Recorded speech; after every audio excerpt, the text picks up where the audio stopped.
Hoje eu vou começar um novo quadro aqui no canal, respondendo as perguntas que vocês fazem aqui nos comentários. A minha menina já tá rindo no fundo, a minha esposa e minha filha estão aqui comigo, então vocês vão ouvir a voz dela aí no fundo, tá bom? Então não assusta não. Então eu tô começando esse quadro novo aqui no canal. As perguntas de vocês nos comentários são tão boas que eu achei interessante fazer um vídeo só respondendo elas. Então, se você quer que eu responda a sua pergunta nos próximos vídeos, deixa aqui no comentário que aí eu vou compilando e trazendo para vocês, tá bom? E a primeira pergunta é a seguinte: qual a sua opinião sincera sobre pessoas que curtem muito buscar conhecimento da Bíblia? Fome de Deus ou um hobby? Então, a resposta para essa pergunta vai depender muito da motivação do coração. Existe um problema muito sério em estudar a palavra de Deus que reside na vaidade. Muitas vezes, quando as pessoas estudam muito a palavra de Deus, sem um desejo verdadeiro de conhecer o Senhor, de ter intimidade, comunhão com Ele, pode acontecer da pessoa se tornar um vaidoso, um legalista, como por exemplo os fariseus. Eles tinham bastante conhecimento da lei, eles sabiam de tudo, os escribas também, só que não tinha proveito nenhum. O estudo da Bíblia não pode ter fim em si mesmo. A finalidade da gente estudar a Bíblia deve ser buscar mais conhecimento do Senhor, ansiar mais pelo Senhor, desejar mais a vontade dele nas nossas vidas, nos relacionarmos com ele, nos alimentarmos da palavra, né? Inclusive, esses dias eu vi até um vídeo do pastor John MacArthur comentando a situação do pastor Steve Lawson, que recentemente ele anunciou que estava se afastando do ministério porque ele caiu num pecado de adultério. E o pastor John MacArthur, comentando sobre isso, ele fala que muitas pessoas têm uma teologia robusta, mas que estão com a mente cauterizada por causa do pecado. None of us knew it or expected it because of the soundness of the theology. The Lord knew. And the Lord said, for Grace Church, that's enough. For the Master Seminary, that's enough. My heart and soul aches for Steve. Obviously, a friend. I don't love him any less than I've loved him for 25 years. I don't know how you preach past your conscience unless it's completely scarred over. Então, quando nós estamos fazendo qualquer coisa, e principalmente nos relacionando com a palavra de Deus, nós temos sempre que observar a motivação do coração. Porque muitas vezes nós só queremos estudar mais para poder parecer sábio, para poder vencer debates na internet, para poder ter uma fama de que conhece muito a palavra de Deus. Ao longo da caminhada pastoral eu já tive a oportunidade de conhecer muitos pastores, que era evidente isso na vida deles. Eles gostavam de mostrar que conheciam muito a Bíblia, e não poucos deles, infelizmente, acabaram ficando pelo caminho justamente por isso. Tinham muito conhecimento de Bíblia, gostavam de estudar a palavra de Deus, mas para poder mostrar uma religiosidade superficial, uma aparente religiosidade. Eram como sepulcros caiados, que Jesus fala, que por fora tem muita beleza, mas por dentro o coração está corrupto. O desejo de estudar a Bíblia deve nutrir a vida do cristão todos os dias. Isso, para mim, particularmente, além de ser um fome de Deus, também é um hobby. Eu gosto de estudar a palavra de Deus, pegar os meus livros, fazer leituras, isso para mim é um hobby. Antes de entregar minha vida para o Senhor, eu tinha um hobby de jogar videogame, jogar futebol, e graças à misericórdia, Deus foi substituindo isso na minha vida. Então hoje eu tenho prazer em sentar, ler um livro de teologia, ler um livro sobre a palavra de Deus. Você está ouvindo minha menina no fundo, não tem problema não. Então, além de ser fome de Deus, um desejo que eu tenho dos meus devocionais, de buscar me alimentar mais da palavra do Senhor, para mim também é um hobby. Então, acho que para todos os cristãos verdadeiros é dessa forma. Além de saciar a nossa vontade, a nossa necessidade, também é uma espécie de prazer, é algo satisfatório para as nossas vidas, né? Uma pergunta muito boa, viu? Então, observe isso, motivação do coração, e se realmente você não está fazendo para parecer que esse é algo que você não é, ou se é de fato para poder buscar mais do Senhor, ter mais comunhão, relacionamento com Ele. Bom? Além disso, eu acho que a pessoa estudar a palavra é importante porque ela tem a capacidade de instruir outras, que às vezes têm uma dificuldade maior de compreensão da Bíblia.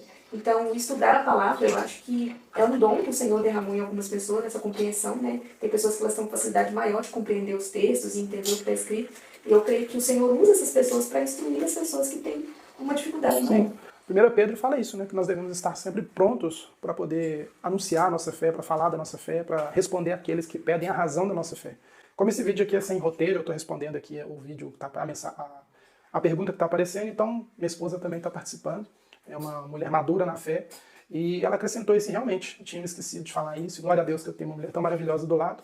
A Bíblia realmente nos ensina isso, que nós devemos estar sempre prontos para responder àqueles que pedem a razão da nossa fé. Então, estudar a palavra de Deus também deve ter essa motivação. Vamos para a próxima pergunta. Obrigado, amor.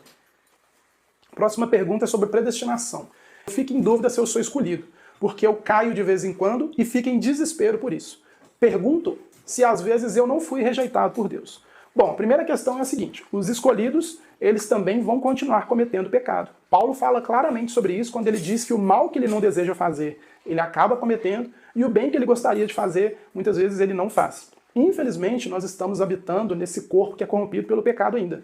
Quando nós entregamos a nossa vida para o nosso Senhor e Salvador Jesus Cristo, nós nascemos do alto, como o próprio Senhor fala a Nicodemos em João capítulo 3, só que, infelizmente, nós ainda estamos habitando nesse corpo caído e corrompido pelo pecado. Nós estamos passando pelo processo de santificação, e essa santificação vai durar até que o nosso Senhor e Salvador Jesus Cristo retorne e busque a sua igreja, nos conceda um corpo semelhante ao dele, um corpo glorificado como o dele, e aí sim, nós já não vamos pecar mais. Não haverá possibilidade nenhuma de que nós venhamos pecar. O pastor Augusto Nicodemos fala uma questão muito interessante sobre uma viagem que ele fez para a África. Ele faz uma analogia sobre o pneu do carro dele, que furou uma vez, depois dele ter andado ali, se não me engano, acho que 3.000 quilômetros.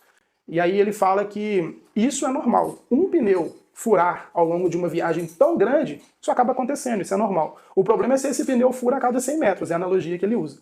Então, nós temos que identificar isso nas nossas vidas. O pecado, ele acontece uma vez na vida até na morte, ele acontece bem raramente.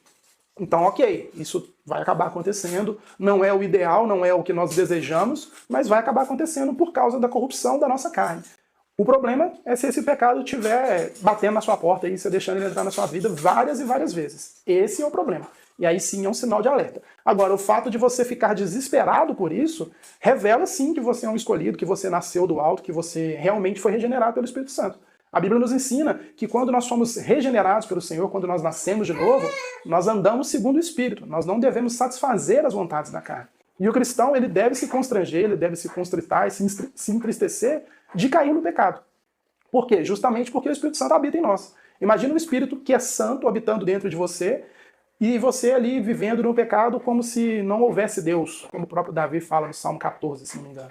Então, assim, o fato de você se sentir desesperado por ter cometido um pecado, revela sim que o Senhor ele te regenerou, que você nasceu do alto, porque uma pessoa que não deseja o Senhor, ela não tem esse problema. Ela vai pecar deliberadamente, como o Davi fala, até mesmo quando ele está no leito, na sua cama ali para dormir, ele vai continuar pecando, desejando o pecado. Essa é a forma de viver do ímpio. Eu creio também que esse processo de santificação dos escolhidos é justamente aquilo que glorifica a Deus. Né? Porque Deus nos escolheu justamente para sermos santificados diariamente, para revelar a glória dele através de nós. E esse processo de reconhecer que somos pecadores faz parte do processo de santificação, que é o propósito que Deus nos escolheu. Ele nos elegeu justamente para sermos santificados diariamente. Conformados a Cristo, exatamente. Romanos capítulo 8. Ele nos elegeu para que nós fôssemos conformados a Cristo. Sim. Vamos para a próxima. Apenas ver e ouvir mensagens como essa substitui... Eita, tá brava? Apenas ver e ouvir mensagens como essa substitui a leitura bíblica? Meu irmão, nada substitui a leitura da palavra de Deus. Você pode ver vários vídeos aí na internet dos melhores pregadores, mas nada vai substituir seu tempo de relacionamento com o Senhor. A Bíblia nos ensina em Josué capítulo 1, uma recomendação de Deus para o próprio Josué, era não se apartar da palavra de Deus e meditar nela de manhã e de noite. O salmista também fala isso, Salmo capítulo 1, que o prazer do justo está na palavra do Senhor e nela ele medita de dia e de noite, ele busca essa palavra de dia e de noite, ele se alimenta disso de dia e de noite. Então nada vai substituir o seu relacionamento com Deus, a sua comunhão, a sua intimidade com Deus. Deus ele quer ter relacionamento comigo e com você. E quando Jesus ele nos restaura, o que ele possibilita novamente é isso, é que nós possamos adentrar a sala do trono do Senhor confiando que ele é Deus e que ele ouve as nossas orações, que ele se compadece de nós. A Bíblia nos ensina claramente essa questão sobre o relacionamento com Deus, o quanto isso é necessário. O nosso Senhor Jesus Cristo fala sobre essas questões também de relacionamento com Deus, sobre a oração, sobre a leitura da palavra de Deus, sobre a comunhão com Deus. Então ver vídeos no YouTube, ouvir uma pregação de podcast, alguma coisa do tipo, pode te edificar sim, com certeza, veja, mas nunca terceirize a sua comunhão com Deus. Foi por isso que Jesus morreu, para te reconciliar com o Senhor, para te permitir ter conversas com Deus de novo. Antes nós éramos inimigos de Deus, agora somos filhos de Deus. Então não terceirize, tá? Veja, busque conhecimento sim, mas não terceirize. Próxima pergunta. Essa aqui é tensa. As duas últimas, eu deixei as duas últimas aí pro final do vídeo, porque eu vou falar que vocês são pesadas. Me responde, pastor. Conheço uma pessoa que diz que fez vários abortos por medo da família. Ela perguntou para mim se ela aceitar Jesus e seguir ele conforme as Escrituras, se ela poderá ser salva. Olha, a primeira coisa que nós temos que deixar bem claro é que o aborto é um pecado. O aborto é um homicídio contra uma outra vida e Deus abomina isso. o aborto ele não deve nem ser uma opção, não deve nem se considerar o aborto. Eu sei que existem conceitos... Oi! Aí, ó, falando sobre aborto, até a minha neném ela já se manifestou. Né, princesa? Então, eu sei que existem contextos sociais, existem pessoas que não são cristãs, como o caso da pessoa aqui que comentou sobre isso. Então, assim, o aborto, ele nunca, para um cristão, e talvez para toda a sociedade também não deveria ser, talvez não, com certeza para toda a sociedade não deveria ser, ele nunca deveria ser uma opção. Mas a pergunta é a seguinte, os abortos aconteceram. E agora? Se essa pessoa crer em Jesus Cristo e buscar viver conforme a vontade de Deus, se ela pode ser salva? A resposta é sim, meu irmão. A resposta, com certeza, é sim. Assim como eu peco, assim como qualquer pessoa acaba pecando, aos olhos de Deus, o pecado ele é abominável da mesma forma. E foi por isso que Jesus morreu na cruz. Jesus morreu na cruz para proporcionar a oportunidade para pecadores serem reconciliados com Deus. Se porventura uma gravidez, em algum contexto, voltar a acontecer, que nunca mais seja pensado sequer no aborto. Mas, como a questão aqui é soteriológica, a questão de salvação, a Bíblia diz que o Senhor ele está pronto para receber todas aquelas pessoas que se arrependem de seus pecados e o buscam com um coração contrito e quebrantado. Aquela pessoa que confessa o seu pecado e deixa, ela alcança a misericórdia do Senhor.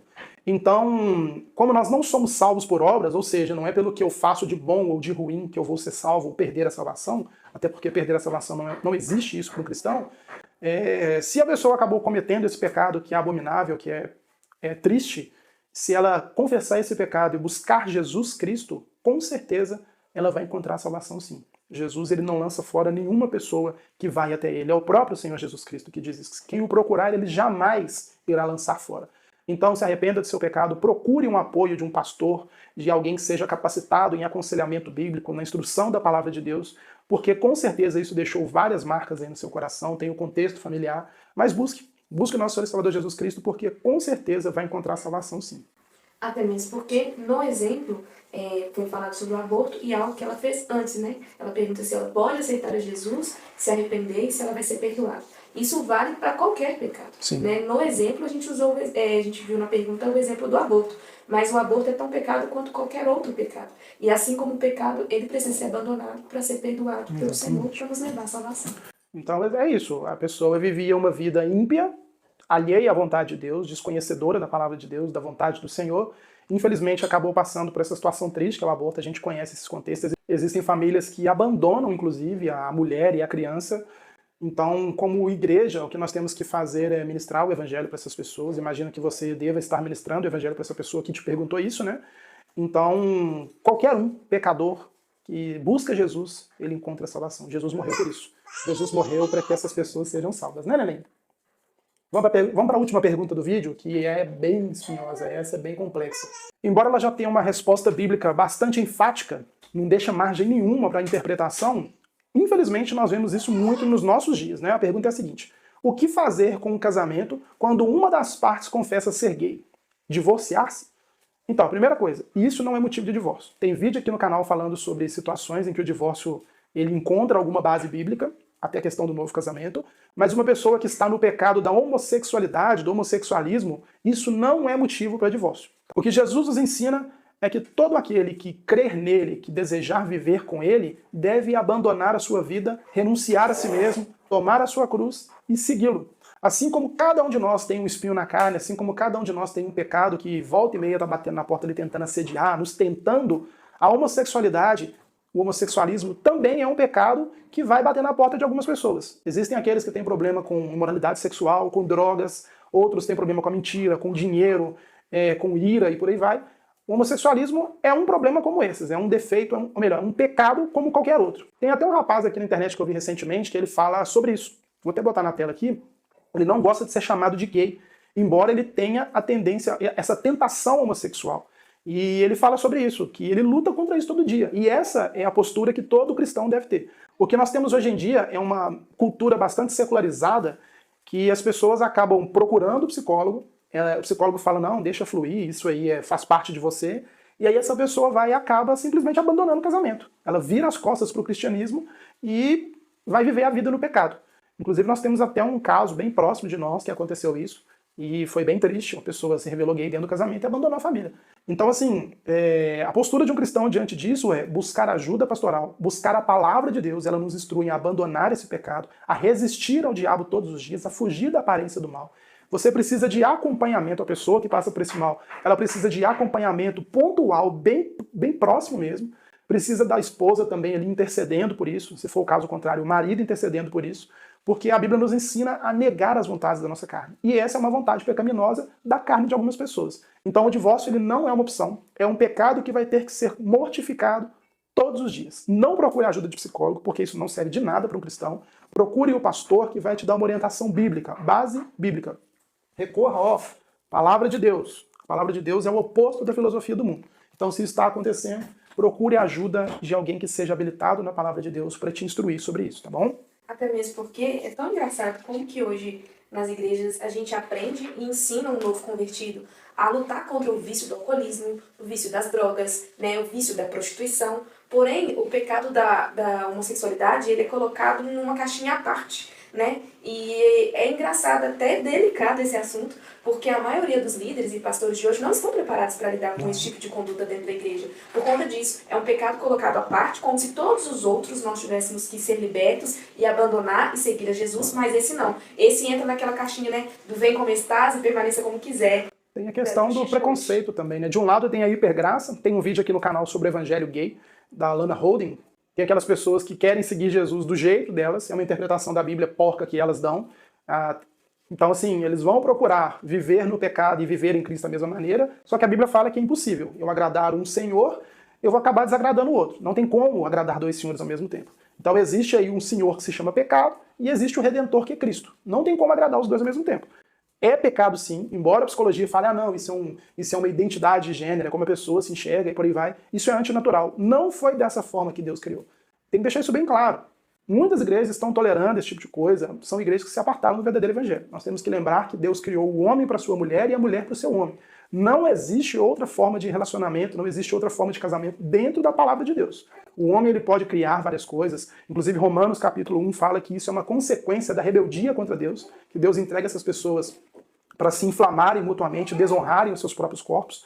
Então, assim, isso não existe. E do outro lado tem o preconceito, aquelas pessoas que não, gay não é gente, por aí vai, isso não existe. Os gays, eles têm que, assim como eu, assim como qualquer pessoa, se arrepender do seu pecado, e se eles crerem em Jesus Cristo, eles devem ser aceitos nas nossas igrejas como cristãos, e nós, inclusive, devemos aconselhá-los, cuidar deles, como eles têm também que cuidar da gente, para que a gente seja edificado mutuamente. Esse é o papel da igreja, tá bom? Bom, finalizo aqui. São essas perguntas de hoje. Eu espero que você tenha gostado. Teve a participação especial da minha esposa e da minha neném. E se você quer que eu responda a sua pergunta aqui também no próximo vídeo, deixa ela aqui nos comentários que eu vou responder para vocês. São perguntas respondidas meio que de improviso. Eu já tinha visto algumas perguntas porque eu não tenho uma produção, mas eu tentei deixar a resposta para agora. Não, só vi as perguntas para selecionar, mas a resposta eu dei agora. Então muitas perguntas foram respondidas de uma maneira mais, às vezes, incompleta, mas graças a Deus a minha esposa está aqui para ajudar. Sobre essa questão da homossexualidade, das igrejas inclusivas e por aí vai, tem um livro muito interessante da Alisa Childers, não sei se esse é o nome dela, da editora Fiel, esse aqui, ó, Outro Evangelho. Ele é muito interessante, fala sobre essas novas filosofias, né, essas novas formas de ver o Evangelho. Tá até aqui, ó, uma resposta ao cristianismo progressivo. Indico demais, é uma excelente leitura sobre isso, tá? Então, chegando no final do vídeo, se você quer que eu responda uma pergunta sua aqui nos vídeos também, deixa nos comentários. Vou ver se eu consigo fazer vídeos respondendo todas terças, quintas e sábados para ter esse contato com vocês. Estou criando uma comunidade lá no WhatsApp, se você quiser entrar para a gente poder conversar, para poder ficar por dentro de tudo que está acontecendo, os estudos bíblicos, eu vou postar lá. Entra aqui, eu vou deixar na descrição o link para você entrar na nossa comunidade. Seu número de telefone não vai ficar visível, eu estou restringindo isso. Se inscreve no canal, ativa o sino de notificações para você receber os próximos vídeos. Deixa seu like porque ajuda demais, eu já falei sobre isso. Clica aí no botão compartilhar aqui no YouTube e manda para mais pessoas, porque às vezes essas perguntas, elas são dúvidas que outras pessoas têm, tá bom? Que Deus continue abençoando a sua vida. Muito obrigado por assistir até aqui. E se assim for da vontade do Senhor, nós nos vemos no próximo vídeo.